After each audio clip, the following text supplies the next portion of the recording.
चलो बच्चों, आज हम क्या करेंगे कि वर्ग संख्याएं, कुछ एक मैं आपको बता रहा हूँ। वर्ग संख्याओं के गुणधर्म, वर्ग संख्याओं के गुणधर्म, ये आपके कक्षा 8 में स्पेशल लिखा हुआ है टॉपिक, वर्ग संख्याओं के गुणधर्म। हमने वर्ग संख्याओं को देखा, वर्ग संख्याओं के बारे में जाना, तो एक बात तो स्पष्ट मैं बता देता हूँ आपको। आप त्रिभुजीय संख्याओं के बारे में जानते हो। त्रिभुजीय संख्या, इस वीडियो से पहले मैंने आपको वर्ग संख्या बता दी थी। त्रिभुजीय संख्याओं के बारे में जानते हो क्या? त्रिभुजीय संख्याएं, त्रिभुजीय संख्याएं कौन सी होती है? तो पहला गुणधर्म मैं पढ़ा रहा हूँ आपको या बता रहा हूँ, त्रिभुजीय संख्याओं, त्रिभुजीय संख्याएं बता रहा हूँ मैं। जैसे ये क्या है? एक, ठीक है, एक त्रिभुजीय संख्या है। उसके बाद में क्या है? मैंने इधर भी 2 कर दिए स्टार, और ऊपर भी क्या कर दिए, लंबवत भी 2 कर दिए, और क्षैतिज भी 2 कर दिए, या ऊर्ध्वाधर भी 2 कर दिए और क्षैतिज भी। तो कुल स्टार कितने हो गए? 3। अब मैं देखो 3 3 कर रहा हूँ, 1 2 3, 1 2 3। देखो 1 2 3, ऊर्ध्वाधर भी 3 और क्षैतिज भी कितने हैं? 3 है। ऊर्ध्वाधर भी 3 है और क्षैतिज भी कितने हैं? ये पहले का टॉपिक है, यहाँ पर हम इस पर ध्यान नहीं देना आपको। अब देखो, इस ट्राइंगल को कंप्लीट करने के लिए हमें एक स्टार और लगाना पड़ेगा। वो स्टार कहाँ आएगा देखना आप। अब देखो इधर कितने हैं? 3 है। पहली पंक्ति में कितने हैं? 3 है। तो घटते क्रम में चलने चाहिए। दूसरी पंक्ति में कितने होने चाहिए? 2 होने चाहिए। तीसरी पंक्ति में 1 होना चाहिए, जो आपको दिख रहा है। और इसमें टोटल काउंट करो, कितने हो गए? 7 हो गए। कितने हो गए? 7। अगली बार में कुछ 1 2 3 और 4, 1 2 3 और 4। इसी प्रकार 1 2 3 और 4, 4 4 कर दिए। अब देखो पहली पंक्ति में 4 है, तो दूसरी में कितने होने चाहिए? 3 होने चाहिए। कम होने चाहिए 2, ये लो 3। दूसरी में 3 है, तो चौथी में 2 होने चाहिए, और पांचवी में 1। टोटल काउंट करो 4, ये कितने हो गए थे? 3 और 3 6 हो गए थे। ये कितने हो गए थे? 6। और ये कितने हो गए? 4 5 6 7, 7 और 3 है 10 10। इस प्रकार चलते रहेंगे। तो पहला गुणधर्म क्या बना कि दो क्रमागत त्रिभुजीय संख्याओं, दो क्रमागत त्रिभुजीय संख्याओं का योग सदैव क्या होती है? सदैव वर्ग संख्या या एक पूर्ण वर्ग संख्या होती है। आप वर्ग संख्या भी कह सकते हो और एक पूर्ण वर्ग संख्या होती है। वर्ग संख्या एक पूर्ण वर्ग संख्या होती है। ये बात क्या हो रही है? यहाँ से स्पष्ट हो रही है। अब देखो, जैसे ये 2 क्रमागत है ना, इसके बाद क्या आएगी? 3 ही आएगी त्रिभुजीय संख्या, क्योंकि पहले 1 स्टार, फिर 2 स्टार, 3 स्टार, मैंने कुछ छोड़ा तो नहीं है ना। तो इन दोनों को जोड़ो, कितने आएंगे? 4। और 4 किसका वर्ग है? 2 का वर्ग। तो 4 क्या एक पूर्ण वर्ग संख्या है। इसी प्रकार इन 2 को जोड़ोगे तो कितना आएगा? 9। 9 भी क्या है? पूर्ण वर्ग संख्या है। इसी प्रकार इन दोनों को जोड़ोगे तो कितना आएगा? 16। 16 भी क्या है? आपकी पूर्ण वर्ग संख्या है। इट मीन्स ये पहला गुणधर्म है। दूसरा गुणधर्म मैं बता रहा हूँ आपको, इंपॉर्टेंट है, मोस्ट इंपॉर्टेंट है परीक्षा की दृष्टि से, मोस्ट इंपॉर्टेंट है दूसरा गुणधर्म आपका। और दूसरा गुणधर्म के बारे में हम चर्चा करें तो मैं पहले गुणधर्म लिख देता हूँ और उसके बारे में बताऊंगा मैं आपको। या फिर देखो, दो क्रमागत वर्ग संख्याओं, दो क्रमागत वर्ग संख्याओं के मध्य, दो क्रमागत वर्ग संख्याओं के मध्य उपस्थित अपूर्ण वर्ग संख्या कहो या उपस्थित सीधी संख्या कहो, उपस्थित संख्याएं होगी, उपस्थित संख्याएं होगी कि कितनी संख्याएं होगी? जैसे एक दो क्रमागत वर्ग संख्या, 3 का वर्ग, मतलब ऐसा लिख दिया मैंने 3 का वर्ग, तो इस टोटल इस 3 का वर्ग का मतलब क्या हुआ? 9, और 9 क्या एक वर्ग संख्या। इसी प्रकार मैंने लिख दिया 4 का वर्ग, और 4 का वर्ग कितना होगा? 16। तो 9 और 16 क्या है? 9 और 16 दोनों वर्ग संख्या है, इनके बीच में कौन सी रहेगी? 10, 11, 12, 13, 14, 15, ये इतनी संख्या विद्यमान है इनके बीच में। तो देखो हमारा गुणधर्म क्या था? दो क्रमागत वर्ग संख्याओं के मध्य उपस्थित संख्याएं होगी। तो दो क्रमागत, देखो 9 और 16 दो क्रमागत वर्ग संख्या है, और इनके बीच में उपस्थित अपूर्ण वर्ग संख्या कहो, क्योंकि ये सब क्या है? इनका पूर्ण वर्ग विद्यमान नहीं है, तो ये अपूर्ण ही है। तो 1, 2, 3, 4, 5, 6 टोटल कितनी हुई हमारे बीच में? 6। इन दोनों के बीच में कितनी हुई? 6 संख्याएं विद्यमान है। इन दोनों के बीच में कितनी संख्याएं विद्यमान है? 6। इसी प्रकार मैं अगला एक और उदाहरण ले रहा हूँ, 4 का वर्ग और 5 का वर्ग। 4 का वर्ग कितना होगा? 16, क्रमागत होना चाहिए, और 5 का वर्ग 25, क्योंकि 16 के बाद में एक पूर्ण वर्ग संख्या कितनी आएगी? 25 ही आएगी। 16 के बाद में कितनी आएगी? 25 ही आएगी। 16 के बाद में सिर्फ 25 ही आएगी। 16 के बाद में 25 आएगी। अब देखो आप, इनके बीच में कौन सी रहेगी? 16, 17, 18, 19, 20, 21, 22, 23, 24, ये संख्या रहेगी। गिनो इसको, 1, 2, 3, 4, 5, 6, 7, 8, कितनी रहेगी? 8। इन दोनों के बीच में कितनी है? 8। और इन दोनों के बीच में कितनी थी? 6। लेकिन सर क्या एक बहुत बड़ा नंबर दे दिया जाए, हमें बहुत बड़ी नंबर दे दीजिए, जैसे 16 का वर्ग और 17 का वर्ग, तो क्या यहाँ पर पहले वर्ग करेंगे उसके बीच में काउंट करेंगे? ऐसा कुछ नहीं करना, ये तो बहुत छोटा है। एग्जाम में क्वेश्चन आ गया, 226 का वर्ग तथा 227 का वर्ग, दिखाई नहीं दे रहा क्या? 227 का के वर्ग के मध्य उपस्थित संख्याएं होगी। कितनी संख्याएं विद्यमान होगी? इन दोनों के मध्य कितनी संख्याएं विद्यमान होगी? तो अब देखो, इन दोनों का वर्ग करना तो बहुत डिफिकल्ट काम है, 227 और 226 का। तो हम एक रूल निकालेंगे। रूल कैसा निकालेंगे? देखो यहाँ पर एक रूल बन के आ रहा है, दोनों को घटाओ, 9 और 16 को घटाओ, 9 और 16 को घटाओ, कितना आएगा? 9 और 16 को घटाओ, कितना आएगा? 7 आएगा। और 7 में से 1 कम कर दो, मतलब दोनों के अंतर से 1 कम कर दो। फिर इन 16 में से 25 घटाओ, 16 कितने आएंगे? 9। 9 आओ, इन दोनों का अंतर 9 और 1 कम कर दो। सर ये भी आपने बता दिया, ठीक है। एक ट्रिक तो ये कि दोनों के अंतर में से 1 घटा दो, दोनों के अंतर में से 1 घटा दो। तो सर यहाँ पर पहले वर्ग करें क्या? मतलब 226 के वर्ग करेंगे तो कोई संख्या मिलेगी मुझे। इसी प्रकार 227 का वर्ग करेंगे, कोई संख्या फिर घटाएंगे। सर बहुत डिफिकल्ट होगा ये भी काम, तो इसको इससे भी सरल करें। देखो, जिन दो क्रमागत वर्ग संख्याओं के मध्य आप संख्या निकाल रहे हो, उनमें छोटी को चुन लो। क्या चुन लो? छोटी संख्या को चुन लो। छोटी यहाँ पर कितनी है? 3। और 3 का दोगुना कर दो, कितना आएगा? 6 आएगा। 3 का दोगुना कितना आएगा? 6 आएगा। इसी प्रकार यहाँ पर 4 और 5 में छोटी संख्या कौन सी है? 4 है। 4 का दोगुना कर दो, कितना आएगा? 8 आएगा। 4 गुणा 2 कितना आएगा? 8 आएगा। सर बहुत सरल ट्रिक बता दी आपने। तो अब हमें क्या नहीं करना पड़ेगा? इन दोनों का वर्ग नहीं करना पड़ेगा। और हम बता दें छोटी 226 है, तो 226 को किससे गुणा करना है भैया? अगर इतना भी नहीं होगा तो गणित में बहुत ही, इतना तो आपको करना ही पड़ेगा, ज़्यादा मैं नहीं कहूँगा आपको। इसके वैल्यू कितनी आ गई? 12, 6 दूनी 2, 12, 2 और 1, 2 दूनी 4, 1 5, 2 दूनी 4, 452 आ गया। कितना आ गया? 452 आ गया। कहने का मतलब आपको परीक्षा में क्या पूछेगा? भाई देखो हमारे पास एक वर्ग संख्या, इसको मैं प्रूफ भी कर देता हूँ आपको, तो मैं क्या कर देता हूँ, इसको प्रूफ भी कर देता हूँ। हाँ, मतलब कहने का मतलब आप ये तो रूल तो समझ गए हो कि दो क्रमागत वर्ग संख्याओं के मध्य उपस्थित वर्ग संख्या ज्ञात करनी हो तो इस रूप में दे रखी हो तो छोटी को वर्ग कर दो, छोटी को 2 से गुणा कर दो, छोटी को 2 से क्या कर दो? गुणा कर दो।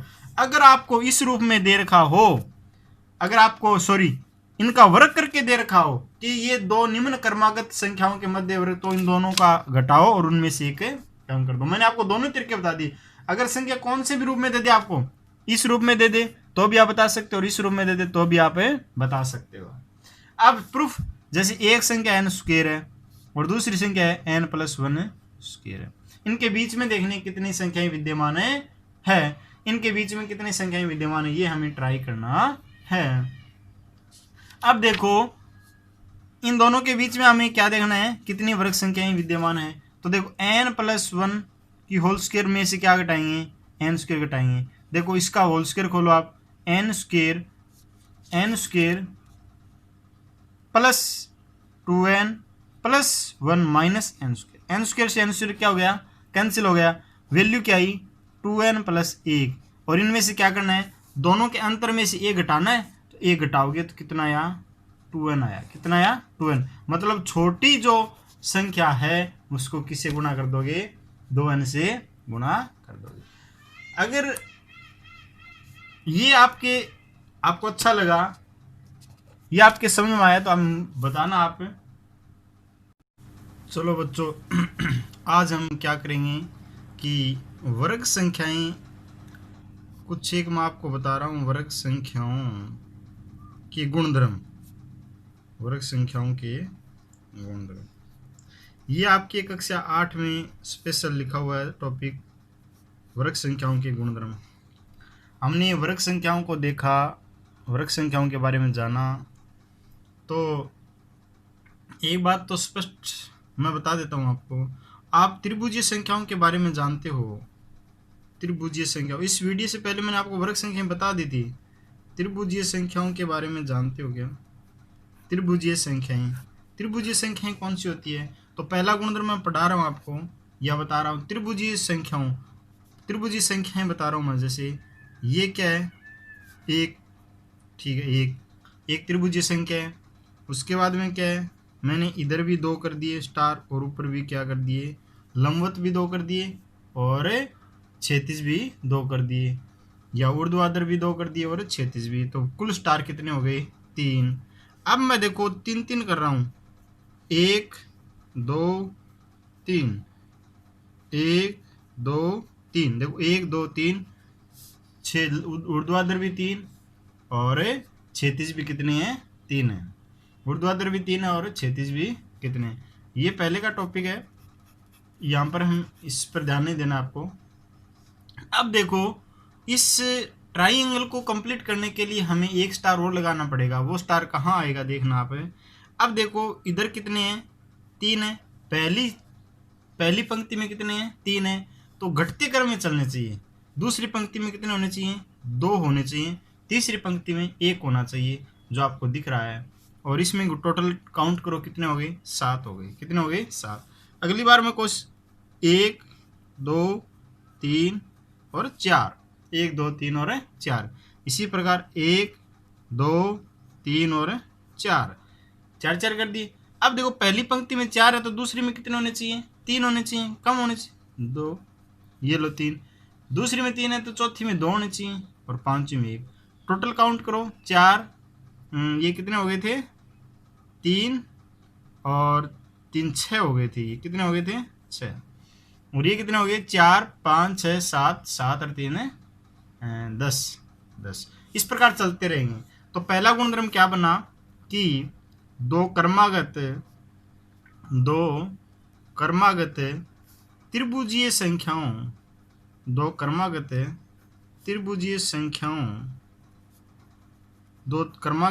संख्याओं का योग सदैव क्या होती है, सदैव वर्ग संख्या या एक पूर्ण वर्ग संख्या होती है। आप वर्ग संख्या भी कह सकते हो और एक पूर्ण वर्ग संख्या होती है। वर्ग संख्या एक पूर्ण वर्ग संख्या होती है।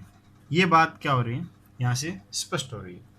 अब देखो जैसे ये 2 क्रमागत है ना, इसके बाद क्या आएगी, 3 आएगी त्रिभुजीय संख्या, क्योंकि पहले 1 स्टार फिर 2 स्टार 3 स्टार, मैंने कुछ छोड़ा तो नहीं है ना। तो इन दोनों को जोड़ो कितने आएंगे, 4। और 4 किसका वर्ग है, 2 का वर्ग। तो 4 क्या एक पूर्ण वर्ग संख्या है। इसी प्रकार इन 2 को जोड़ोगे तो कितना आएगा, 9। 9 भी क्या है, पूर्ण वर्ग संख्या है। इसी प्रकार इन दोनों को जोड़ोगे तो कितना आएगा, 16। 16 भी क्या है, आपकी पूर्ण वर्ग संख्या है। इट मीन्स ये पहला गुणधर्म है। दूसरा गुणधर्म मैं बता रहा हूँ आपको, इंपॉर्टेंट है, मोस्ट इंपॉर्टेंट है परीक्षा की दृष्टि से, मोस्ट इंपॉर्टेंट है दूसरा गुणधर्म आपका। और दूसरा गुणधर्म के बारे में हम चर्चा कर रहे हैं तो मैं पहले गुणधर्म लिख देता हूँ और उसके बारे में बताऊंगा मैं आपको। या फिर देखो दो क्रमागत वर्ग संख्याओं के मध्य दो दो क्रमागत वर्ग संख्याओं के मध्य उपस्थित अपूर्ण वर्ग संख्या कहो या उपस्थित सीधी संख्या कहो,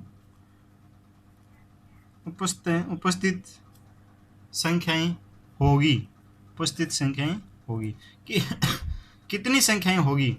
जैसे एक दो क्रमागत वर्ग संख्या 3 का वर्ग, मतलब ऐसा लिख दिया मैंने 3 का वर्ग, तो इस टोटल इस 3 का वर्ग का मतलब क्या हुआ 9, और 9 क्या एक वर्ग संख्या।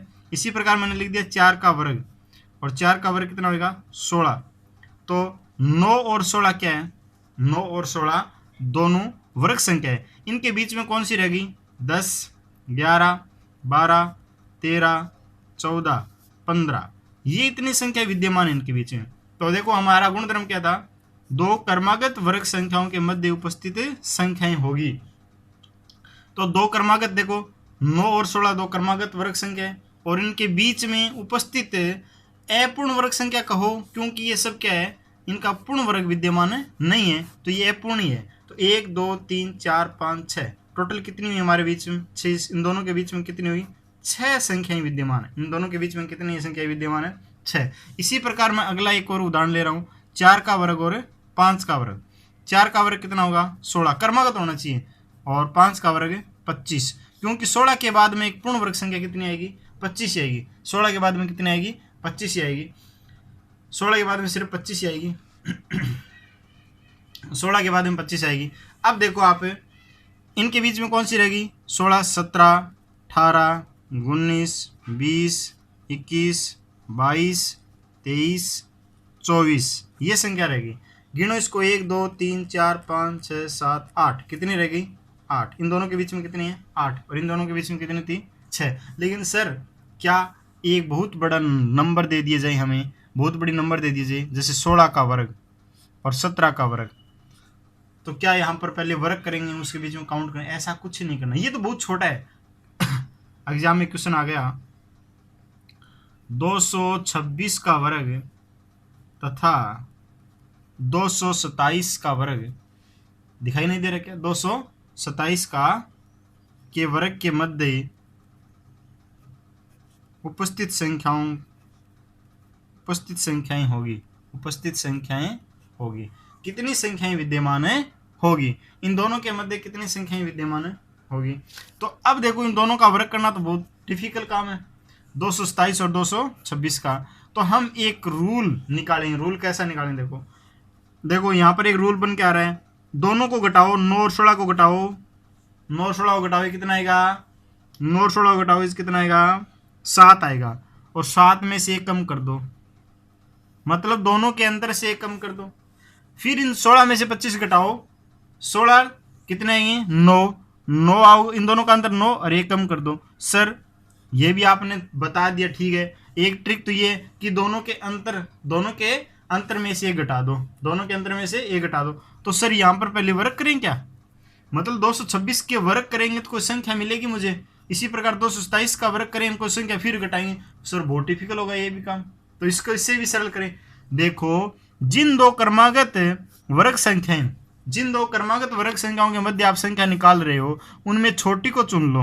क्या चुन लो, छोटी संख्या को चुन लो। छोटी यहाँ पर कितनी है 3, और 3 का दोगुना कर दो, कितना आएगा 6 आएगा। 3 का दोगुना कितना आएगा 6 आएगा। इसी प्रकार यहाँ पर 4 और 5 में छोटी संख्या कौन सी है 4 है, 4 का दोगुना कर दो कितना आएगा 8 आएगा। 4 गुणा 2 कितना आएगा 8 आएगा। सर बहुत सरल ट्रिक बता दी आपने। तो अब हमें क्या नहीं करना पड़ेगा, इन दोनों का वर्ग नहीं करना पड़ेगा, और हम बता दें छोटी 226 है तो 226 को किससे गुणा करना है भैया। अगर इतना भी नहीं होगा तो गणित में बहुत ही इतना तो आपको करना ही पड़ेगा, ज़्यादा मैं नहीं कहूँगा आपको। इसके वैल्यू कितनी आ गई 12, 6 दूनी 2 12 2 और 1 2 दूनी 4 1 5 2 दूनी 4 452 आ गया। कितना आ गया 452 आ गया। कहने का मतलब आपको परीक्षा में क्या पूछेगा, भाई देखो हमारे पास एक वर्ग संख्या, इसको मैं प्रूफ भी कर देता हूँ, आपको तो मैं क्या कर देता हूँ, इसको प्रूफ भी कर देता हूँ। हाँ मतलब कहने का मतलब आप ये तो रूल तो समझ गए हो कि दो क्रमागत वर्ग संख्याओं के मध्य उपस्थित वर्ग संख्या ज्ञात करनी हो तो इस रूप में दे रखी हो तो छोटी को वर्ग कर दो, छोटी को 2 से गुणा कर दो, छोटी को 2 से क्या कर दो गुणा कर दो।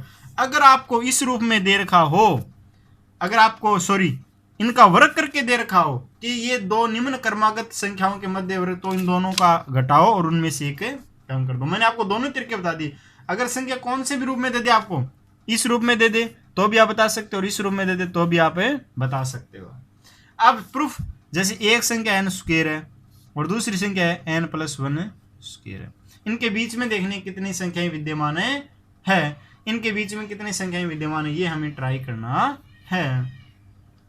अब देखो इन दोनों के बीच में हमें क्या देखना है, कितनी वर्ग संख्याएं विद्यमान है। तो देखो n+1 की होल स्क्वायर में से क्या घटाएंगे, n स्क्वायर घटाएंगे। देखो इसका होल स्क्वायर खोलो आप, n स्क्वायर